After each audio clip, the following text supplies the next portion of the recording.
tuh. Mia ingat Tuhan lagi, Mia ingat Tuhan lagi. Dan habis si Mia udah mulai tenang, Mia masuklah ke dapur buat beres-beres. Maksudnya biar dia bisa mengalihkan pikirannya dari apa yang baru aja terjadi itu loh, Wak. Mia waktu itu langsunglah nyuci piring.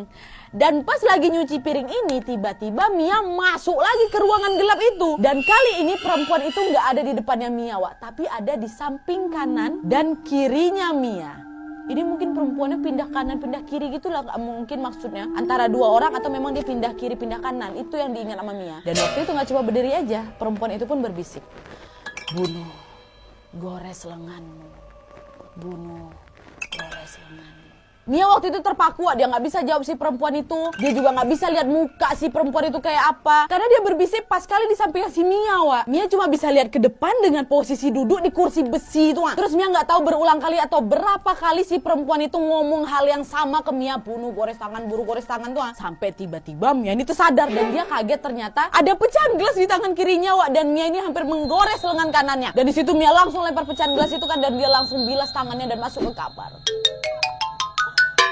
Nah, waktu si Mia ini masuk ke dalam kamar lagi, Wak, ternyata di kamarnya itu ada mbak sepupunya Mia. Kita panggil aja namanya Mbak April ya. Mia pun agak sedikit tenang lagi karena dia ada teman ngobrol nih. Mia pengen kali ngeluapin hal aneh yang dia alami di hari itu, Wak. Mia dan Mbak April pun ngobrol, dan obrolan mereka waktu itu bukan ngebahas topik yang aneh itu dulu. Mereka masih ngobrol-ngobrol santai aja tuh. Nah, pas lagi ngobrol santai ini lagi-lagi, Wak, tiba-tiba si Mia ini masuk lagi ke ruangan hitam tuh, Wak. Dan kali ini perempuan itu muncul lagi dan ada di depannya si Mia, Wak. Betul-betul berdiri depannya si Mia. Si perempuan itu berdiri sementara Mia ini masih duduk di kursi besi itulah. Dan kalian tahu gimana wajah si perempuan itu? Wajahnya kayak mana? Wajah perempuan itu plek ketiplek, plek ketiplek menyerupai Mia. Malah bisa dibilangnya perempuan itulah Mia. Wajah, bentuk badannya semuanya kayak Mia, Wak. Pokoknya kayak kita lagi lihat diri kita sendiri depan cermin atau lagi lihat kembaran identik kalian ya kalau kalian kembar. Padahal Mia anak tunggal, nggak punya kembaran. Tapi yang berbeda dari perempuan itu apa, Wak? Dia tuh lebih sedikit putih aja gitu kulitnya. Mia nggak tahu itu pucat apa kayak gimana, tapi yang jelas kulit perempuan itu lebih putih lagi dibanding dia. Dan sepertinya wanita itu kelihatan lebih tua 1 atau 2 tahun dari Mia lah, Wak. Mia lihat wajahnya, matanya, hidungnya, mulutnya, semua dilihat, pokoknya semuanya tuh sama kayak Mia. Nah, bingung kalian kan? Sama, aku pun bingung. Apalagi si Mia yang waktu itu ngalamin kejadian langsung ya kan? Mia waktu itu jelas langsung kaget lah, dan dia benar-benar nggak tahu harus gimana. Ini kenapa ada aku di sini?